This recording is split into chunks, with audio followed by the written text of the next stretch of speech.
যুক্তি করে বলছেন। এই আলোচনা চৈতন্য চরিতামৃত মহাকাব্য ষষ্ঠ অন্তলীলার ষষ্ঠ পরিচ্ছেদের আলোচনা করছি 37 শ্লোক থেকে 37 থেকে। তো বারে বারে রঘুনাথ বাড়ি ছেড়ে পালাচ্ছে। এই মতো বারে বারে পলাই ধরিয়ানে, তবে তার মাতা কহে তার পিতা শোনে।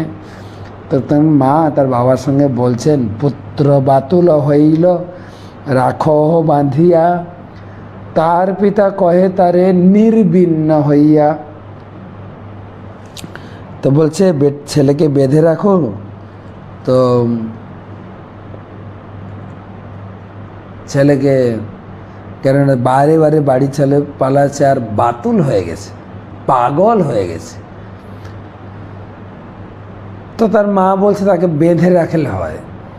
তখন বাবা বলছেন, অনেকটা বিষণ্ণ হয়ে বাবা বলছেন, ইন্দ্রসম ঐশ্বর্য স্ত্রী অপ্সরাসম, এসব বান্ধিতে নারী লেকে যার মন। যার ওকে আমি বিয়ে করিয়েছি, ইন্দ্রের মতো ঐশ্বর্য এবং অপ্সরার মতো মেয়ে দেখি বিয়ে করিয়েছি। আর এই দুটো বন্ধন যাকে মানতে পারল না, দড়ির বন্ধনে তারে রাখিবা কেমতে, জন্মদাতা পিতা নারে প্রারব্ধ খণ্ডাইতে। তাকে দড়ির বাঁধনে রাখতে পারবে কি করে? জীবনের দুটো বাঁধন বড়, একটা হচ্ছে বিয়ের বাঁধন আর একটা হচ্ছে বাড়ির ঐশ্বর্য। বিয়ের সময় বলে 7 পাকে বাঁধে ছেলেটাকে, 7টা পাকে। তো তাকে ওই একদম অপ্সরার মতো একটা মেয়ে ঠিক করে বিয়ে দিয়েছেন বাবা। এবং ঐশ্বর্য তো অঠেল, ইন্দ্রের মতো ঐশ্বর্য। এই দুটোতে যে বাধা পড়ল না সংসারে, তাকে দড়ি দিয়ে বেঁধে রাখবে কী করে? সাধারণত এইরকম ছেলে যদি বাতুল হয়ে যায়, চাকরি করছে না, কিছু করছে না, তখন বাবা মা ওকে বিয়ে করে দেয়। আর বিয়ে করলেই সে সংসারে আসক্ত হয়ে কাজবাজ করতে থাকে। আর এই রঘুনাথের কিছুই হচ্ছে না। দড়ি বান্ধনে তারে রাখিবা কেমতে, জন্মদাতা পিতা নারে প্রারব্ধ খণ্ডাইতে। চৈতন্য চন্দ্রের কৃপা হইয়াছে ইহারে, চৈতন্যের বাতুল কে রাখিতে পারে। এই চৈতন্য মহাপ্রভু কৃপা লাভ করেছে, সুতরাং একে ঘরে রাখা যাবে না।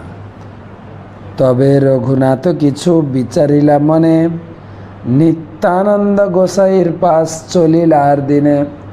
এইভাবে বারবার ঘর ছেড়ে পালায়, বারবার ধরে আনে। তখন রঘুনাথ চিন্তা করলেন, নিত্যানন্দ প্রভু এসে পানিহাটিতে, যাই একবার দর্শন করে আসি।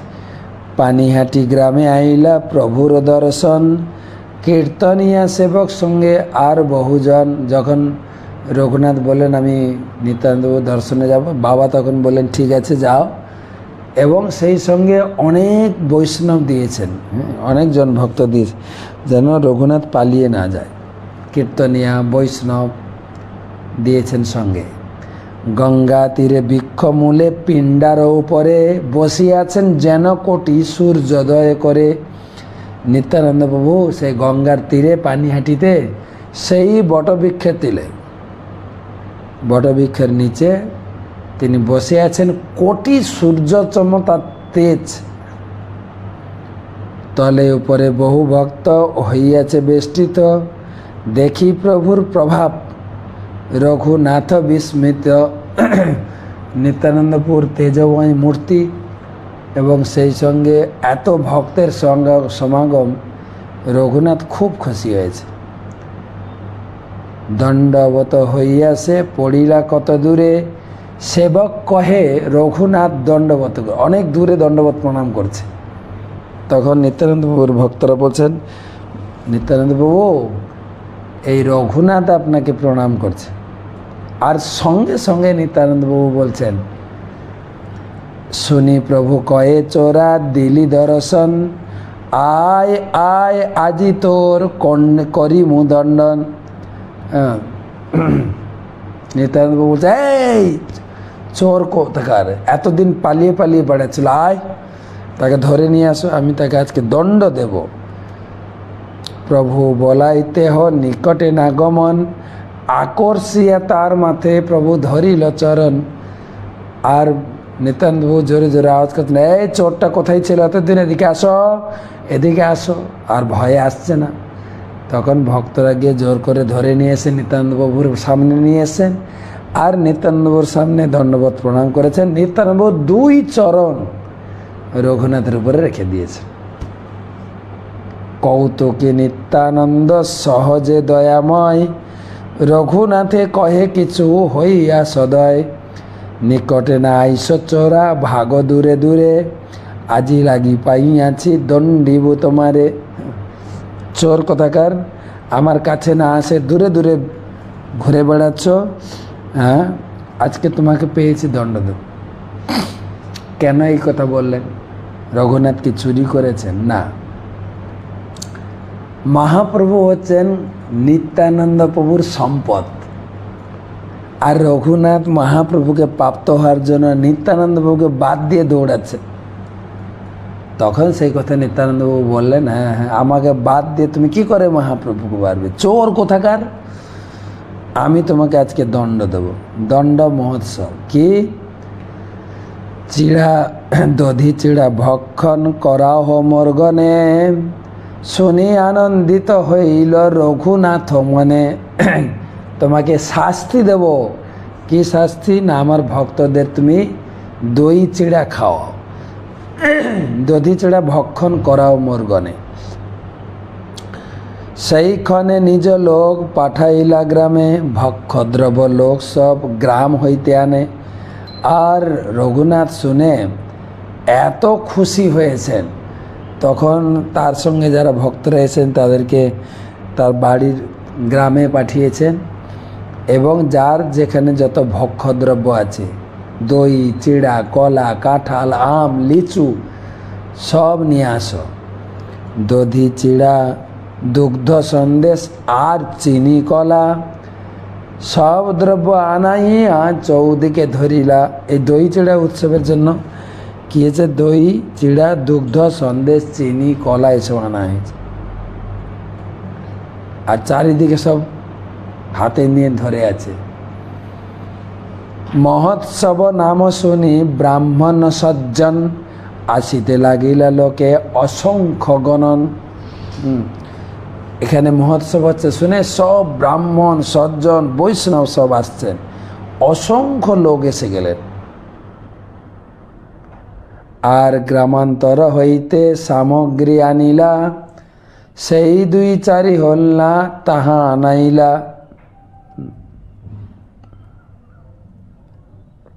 আর পাশের গ্রাম থেকে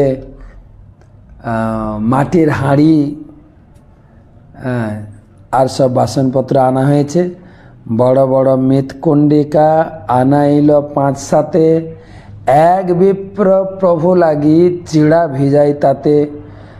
এক ঠাঁই তপ্ত দুগ্ধে চিড়া ভিজাইল, অর্ধেক ছানিল দধি চিনি কলা দিল। তো একজন ব্রাহ্মণ চিড়া ভেজাতে শুরু করলেন। কিছু চিড়া গরম দুধে ভিজালেন, আর কিছু চিড়া দই চিনি কলা দিয়ে মাখা হলো। আর অর্ধেক ঘনাবৃতে দুগ্ধতে ছানিল, চাপা কলা চিনি ঘৃত কর্পূর তাতে দিল। আরেকজন অর্ধেক ঘনাবৃত দুগ্ধতে মাখালো, তার সঙ্গে চাপা কলা চিনি ঘৃত কর্পূর দিল। ধুতি পরি প্রভু যদি পিণ্ডাতে বসিলা, 7 কুণ্ডি বিপ্র আগে তার ধরিলা। যখন নিত্যানন্দবাবু বসলেন, তার সামনে 7টা কুণ্ড 7টা ভাঁড় দেওয়া হলো। চবুতরা উপরে যত প্রভুর নিজগণে, বড় বড় লোক আসিলা মণ্ডলী রচনে। চাতালের উপরে নিত্যানন্দ প্রভু নিজজনরা বসেছেন, পার্ষদরা, আর তার নিচে নিচে নিচে নিচে নিচে বিভিন্ন পঙ্গদ বা মণ্ডলী বসেছেন।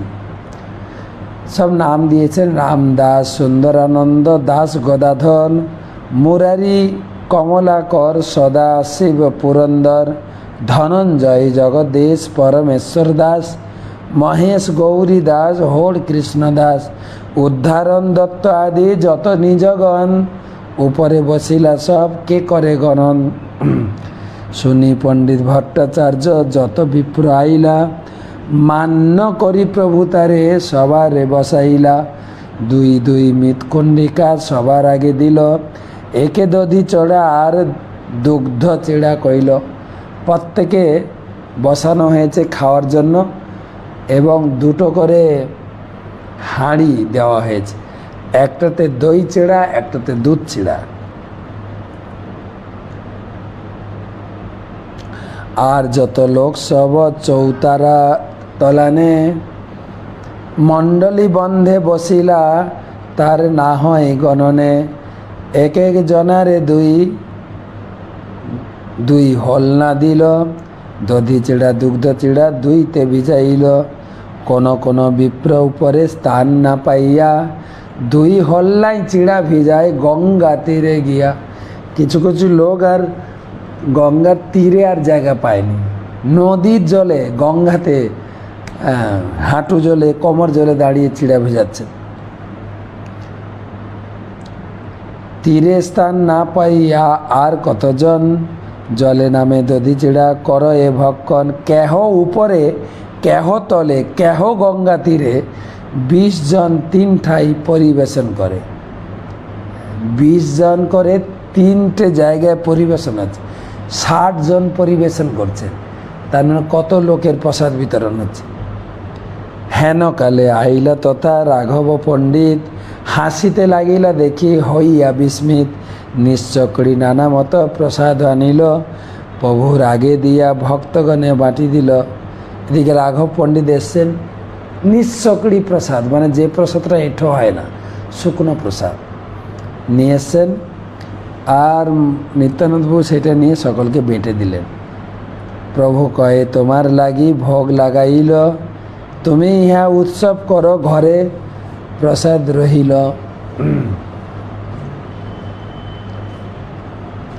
প্রভু কয়ে এ দ্রব্য দিনে করি এ ভোজন, রাত্রে তোমার ঘরে প্রসাদ করিমু ভক্ষণ।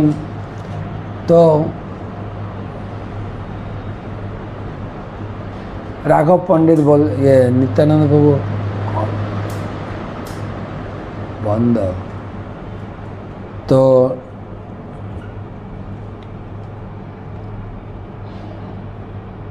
নিত্যানন্দ প্রভু রাঘব পণ্ডিতকে বলছেন, তোমার বাড়ির প্রসাদটা পরে খাবো, এখন এখানে প্রসাদ খাই। প্রভু গোপ জাতি আমি বহু গোপগণ সঙ্গে, আমি সুখ পাই এই পুলিন ভোজন রঙ্গে।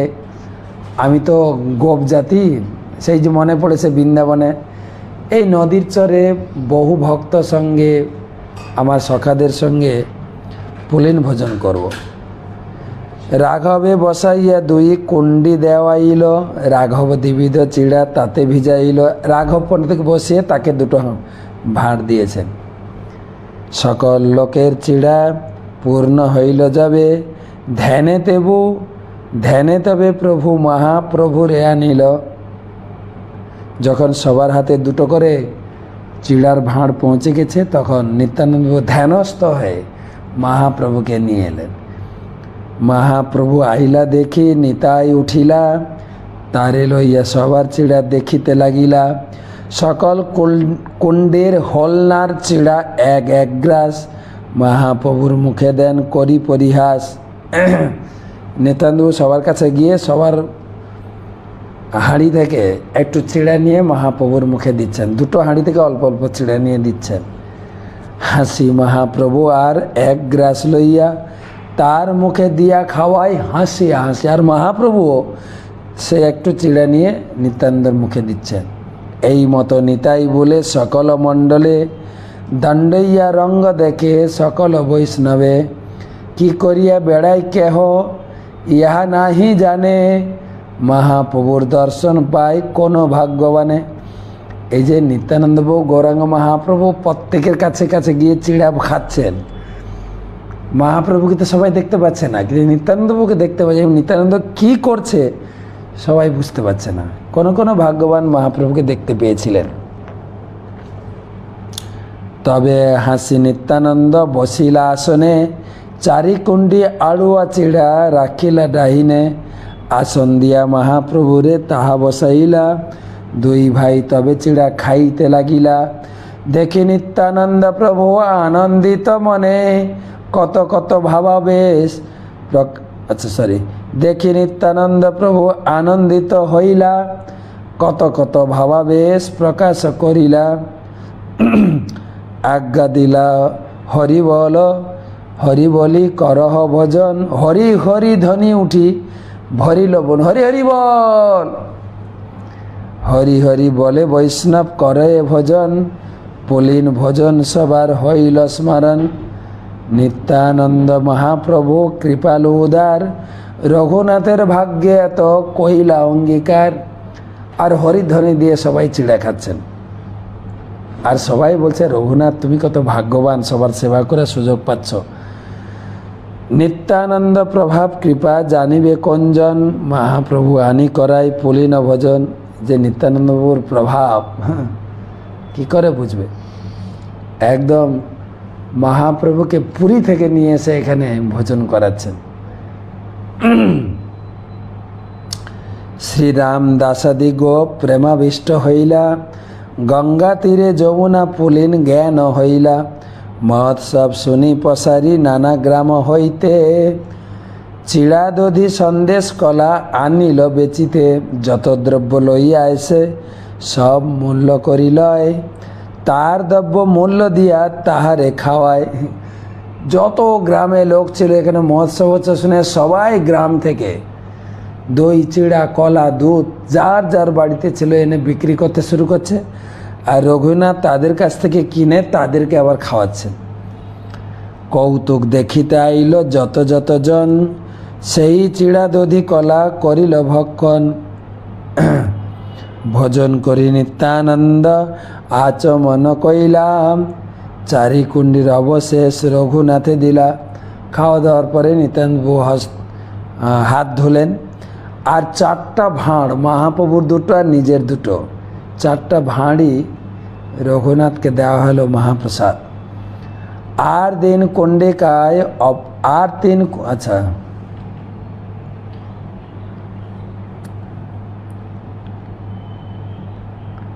আর 3 কণ্ডিকায় অবশেষ ছিল, গ্রাসে গ্রাসে করি বিপ্র সব ভক্তে দিল। পুষ্পমালা বিপ্র আনি প্রভু গলে দিল, চন্দন আনিয়া প্রভুর সর্বাঙ্গে লেপিল।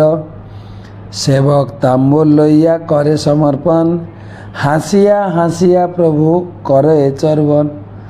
নিত্যানন্দকে চন্দন পরানো হলো এবং তাম্বুল খেয়ে তিনি বিশ্রামে গেলেন। মালা চন্দল তাম্বুল শেষ যে আছিল, শ্রীহস্তে প্রভু তাহা সবাকারে বাটি দিল। আনন্দিত রঘুনাথ প্রভুর শেষ পাইয়া, আপনার গণ সহ খাইল বাটিয়া। এই তো কহিল নিত্যানন্দের বিহার, দধি চিড়া মহোৎসব খ্যাতি নামে যার। প্রভু বিশ্রাম কইলা যদি দিন শেষ হইল, রাঘব মন্দিরে তবে কীর্তন আরম্ভিল। ভক্ত সব নাচাইয়া নিত্যানন্দ রায়, শেষে নৃত্য করে প্রেমে জগত ভাষায়। সন্ধ্যার সময় বিশ্রাম নেওয়ার পরে সন্ধ্যার সময় রাঘব বাড়িতে কীর্তন শুরু হয়েছে, সন্ধ্যা আরতি। মহাপ্রভু তার নিত্য করেন দর্শন, সবে নিত্যানন্দ দেখে না দেখে অন্যজন। মহাপ্রভু নিত্যানন্দ প্রভু নিত্য দর্শন করতে এসছেন, কেবল নিত্যানন্দ প্রভু দর্শন করেছেন, আর কেউ দর্শন করতে পারেননি।